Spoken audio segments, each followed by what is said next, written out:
પછી જો એટલી બધી તમને હોય કે અમે કઈ છીએ, તમે ગુંડા છીએ, મોટા ટોપ છીએ, તો તમને ખબર જ છે સુરતમાં મારી ઓફિસ ત્યાં છે. અને બીજી બાબત એ છે કે તમે પછી જે મશીન ગન લઈ અને આદમીઓ રાખો છો સાથે, એમને કાલથી રજા ઉપર મોકલી દો કે હવે તમારે અમારી સિક્યુરિટીની જરૂર નથી, કેમ કે અમે માનું ધાવણ ધાવ્યા છીએ.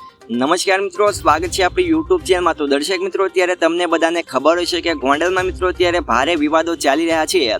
એક બાજુ મિત્રો ગોંડલની સીટના કારણે વિવાદો ચાલી રહ્યા છે, તો બીજી બાજુ મિત્રો ગોંડલમાં જે રાજકુમાર જાટ નામના વ્યક્તિનું અત્યારે જે રહસ્યમય તરીકે મોત થયું છે, હવે તેના કારણે મિત્રો અત્યારે જે રતનલાલના સપોર્ટમાં મિત્રો અત્યારે ઘણા બધા લોકો આવ્યા છે રાજકુમારને ન્યાય અપાવવા માટે, તો તેના કારણે પણ મિત્રો અત્યારે આ વિવાદો છે એ ચાલી રહ્યા છે. હવે આના કારણે મિત્રો અત્યારે એડવોકેટ મેહુલ બોગરા છે, તેમને મિત્રો અગાઉ એવું નિવેદન સામે આવ્યું હતું કે ગોંડલની સીટ કોઈની જાગીર નથી, કે તમે એવું નિવેદન આપો છો કે આવનારા 30 વર્ષ સુધી અમે જ અહીંયા રાજ કરીશું અથવા તો અમારા ખંભે બેસીને અમે ધારાસભ્ય બનાવીશું. એવું મિત્રો અત્યારે એડવોકેટ મેહુલ બોગરાનું છે એ નિવેદન સામે આવ્યું છે. અને અગાઉ મિત્રો તમને બધાને ખબર હોય તો 2 દિવસ પહેલા મિત્રો એક મીડિયા સમક્ષ જે જયરાસિંહ બાપુ છે તેમને એવું પૂછવામાં આવ્યું હતું કે 2027ની ચૂંટણીમાં તેમની કેવી તૈયારી છે. તો મિત્રો જયરાસિંહ બાપુએ એવું નિવેદન આપ્યું હતું કે આના વિશે મારી પાસે કોઈ માહિતી નથી કે કોણ લડશે, કોણ હારશે, કોણ જીતશે કે કોણ નહીં જીતે, આ બધું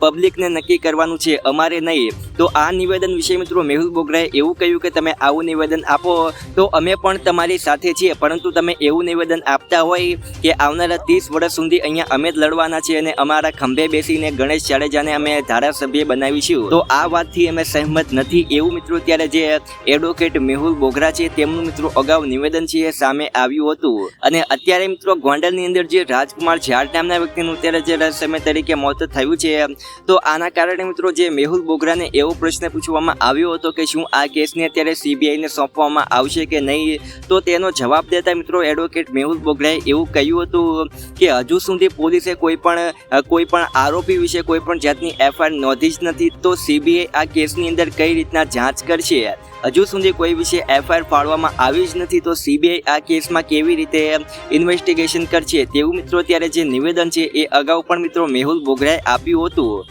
તો હવે મિત્રો તમારું આ બંને વાત વિશે જે પણ રાય હોય તમે જરૂરથી મિત્રો નીચે કમેન્ટમાં લખીને જણાવી શકો છો. તો આજ માટે આપણે આટલું જ રાખીએ છીએ. જો તમને વિડીયો ગમ્યો હોય તો એક લાઈક કરી નાખજો. આપણી યુટ્યુબ ચેનલમાં જો નવા હોય તો આપણી યુટ્યુબ ચેનલ મિત્રો સબસ્ક્રાઈબ પણ કરી દેજો. તો મળીએ નવા વિડીયોમાં.